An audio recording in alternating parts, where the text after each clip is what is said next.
discussed trim paths. This, I'm going to show something new with trim paths that we didn't go over in class, but we saw in one of the Comedy Central bumper tutorials. So for this, I'm going to use the letter M. You could use any letter for this to work, but I'm just doing this for the beginning.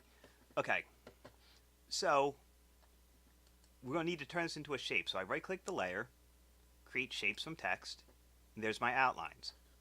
As we said before, if you click fill, you can turn the fill off because we're going to be working with trim paths here. Stroke, I'm clicking the stroke. I want a solid color.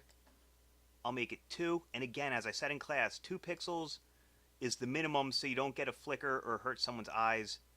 I'll do this. That's about good. You can see what's going on. Now I'm going to add my trim paths. I already have a tutorial on trim paths up, so I'm going to do this real quick. I'm going to want it to animate on this way. Okay, yeah. So I'm just going to animate it over time. There we go. And it's off. It's drawing itself on fine, and if I wanted to chase itself off, I can do that as well. I'm just going to duplicate this real quick. Set down a few frames. I'm going to have it animate itself off while it's drawing on. And then with the duplicate, I'm going to change the color of the stroke. I selected the duplicate layer. Here's the stroke. I'm going to change the color to blue. It's because it's nice and obvious. I'm going to animate this one off. A similar fashion.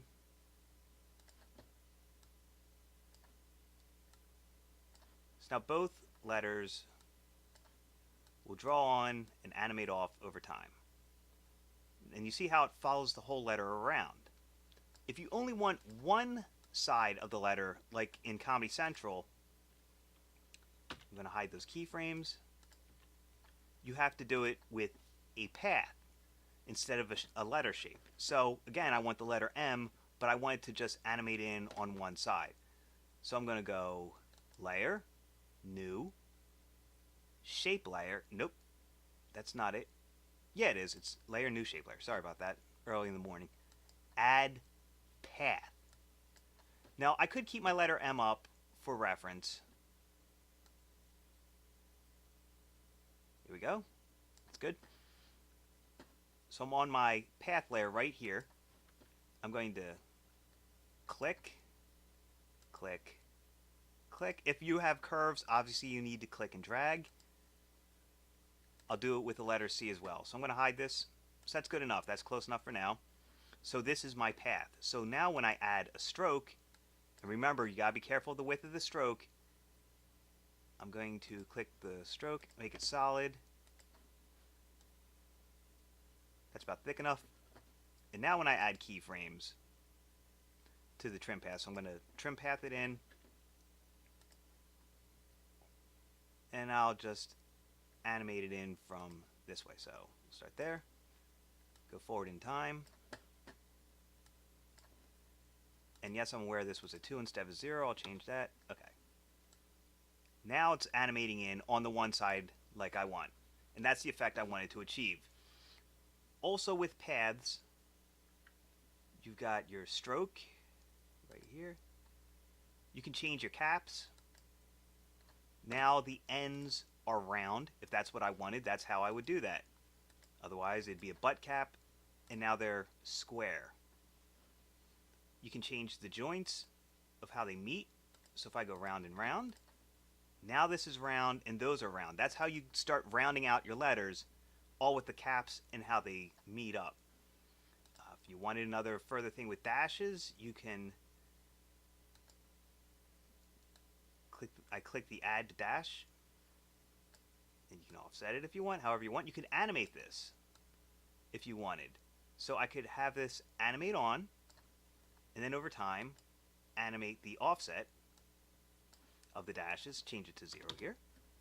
So now the dashes are moving. Just add some interest, you could animate the number of dashes if you wanted. Like I said, it's all up to you as a designer. Now it's going from dashes to a solid. That's another powerful way of adding some interest with trim paths. So I'm going to do one more thing here that we didn't cover in class. and it's going to be the letter C because we're doing something round. So I'm just going to go layer, new, shape layer, add, path. Now normally I have a C here for reference, but I'm not going to do that. I'm just going to click and drag just to make this a fast tutorial. Click and drag again, and click and drag again. Okay, so we're almost at a letter C, and I'm going to change my paths here. I'm going to want one more point, so add, click and drag, there we go. Now it's looking more like a letter C. For the interest of time, we'll pretend this is the shape of the C that I want. So I'm going to add a stroke. There we go. I'm going to make this nice and thick so you can see the next thing I'm going to do. Alright, so for this, I'm going to animate it on with the trim path.